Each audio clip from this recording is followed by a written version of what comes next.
Hey music friends, this is Davi Vasc. I'm a music composer for games, and last week we heard Abyss Watchers from Dark Souls 3, and I kind of forgot half of the song, so we're gonna listen to it now. Let's go! So, we already heard this, right? This is the first phase.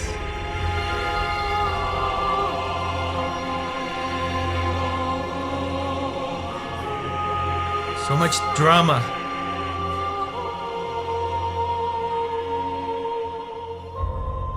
Oh, this is new. This piano. Oh. Very heavy. Low piano.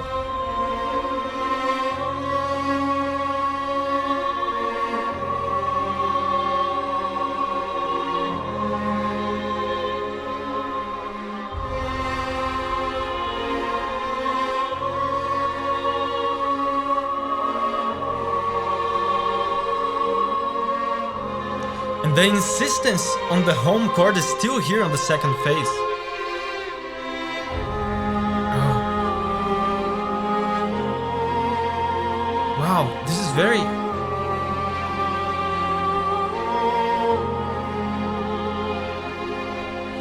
fascinating. Okay, so when we talk about second phases in Souls music, it usually goes like this, right? The first phase sometimes is already kind of energetic, sometimes it's slow like this, but when it comes to the second phase, that's when stuff goes crazy, you know, with loud orchestra, full orchestra, choirs, super energetic, and most of the time terrifying stuff.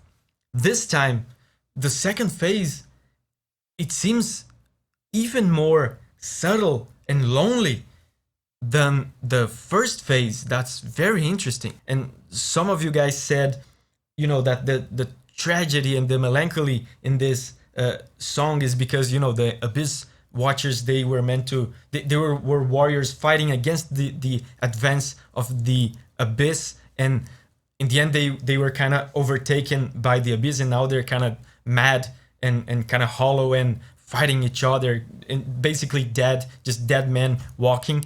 So this second phase, to me, maybe seems to emphasize that, because it's even more lonely and tragic and sad. In the first phase, there was a little bit more of rhythm to it. If we go back to the first phase here, can you hear the rhythm on the strings? There are a lot of string phrases with rhythm. Even on the right speaker, there's low strings. Hum bum, emphasizing the rhythm. But here in the second phase, see the difference? It's just a free-flowing stream of such sad voices and strings. And the only thing emphasizing the rhythm is the new piano that came in.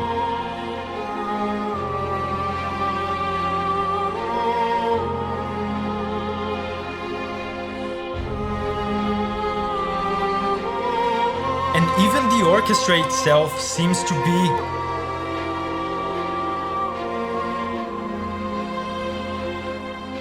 a little bit more empty. The string section here sounds thinner to me. It sounds like there's less players playing, and that creates a more lonely kind of sound, a more quiet and minimal kind of sound. And actually, I said that the string sections sound thinner, but it's even more than that, I think, because these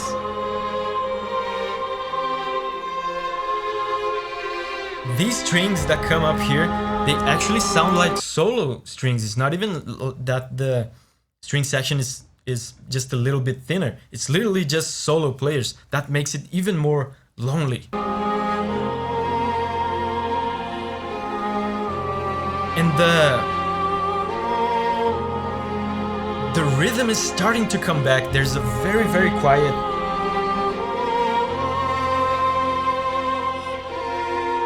string violin marking the rhythm. Oh, see, it's getting louder.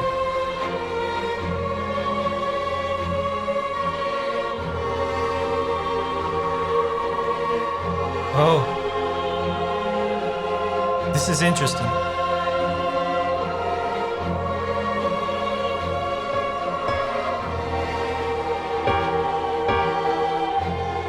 Wow.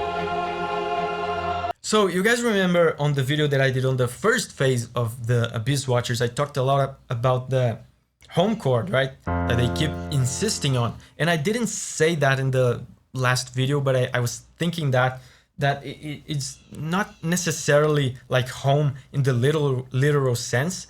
It could be like a resting place or some sort of finale or resolution. And reading your comments, it seems like it's more the latter. Like this is the end for the Abyss Watchers. They had this mission to contain the Abyss, but now they're mad and it's over. Their mission is over, and this is their final resting place. But what's interesting here is that in this particular part here, just for this brief moment,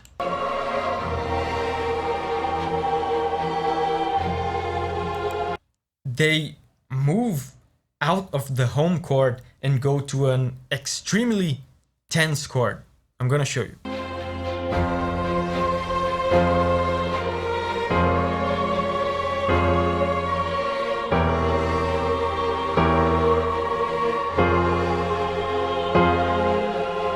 Did you guys hear that? Very, very, very disturbing chord. And this is the chord I talk about all the time when I review these Souls games, because they use this all the time. It's a very, very disturbing chord. So it's interesting to see that they are, in a way, they're letting the Abyss Watchers rest with the home chord, but at the same time, they're ending their resolution was not a happy resolution. They, as far as I understand, they failed their mission. They are mad and most of them are dead. So the game is hinting at the very sad and disturbing and ugly destination that they reached. Yeah, and they're gonna repeat it. They're gonna repeat the disturbing chord. So much tragedy. Oh, and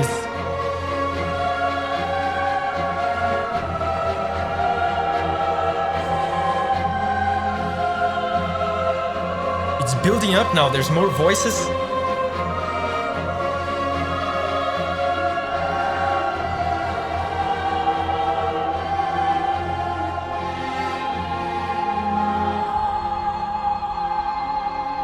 Wow.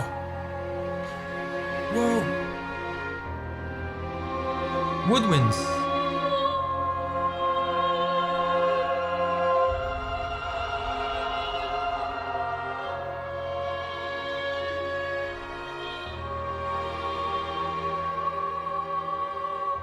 Wow.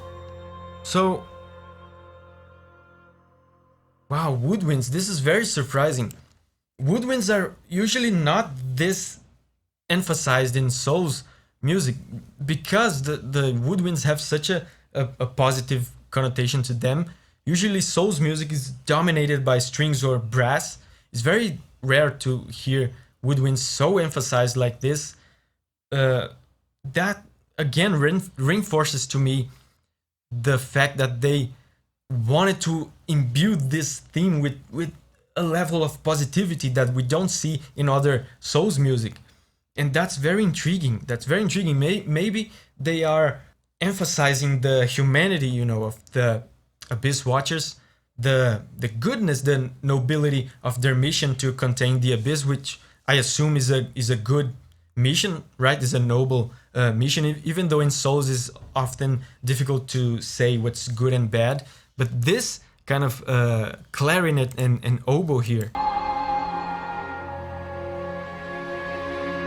even though it still sounds sad, it almost sounds like tender and childish. and innocent. Innocent is a good word.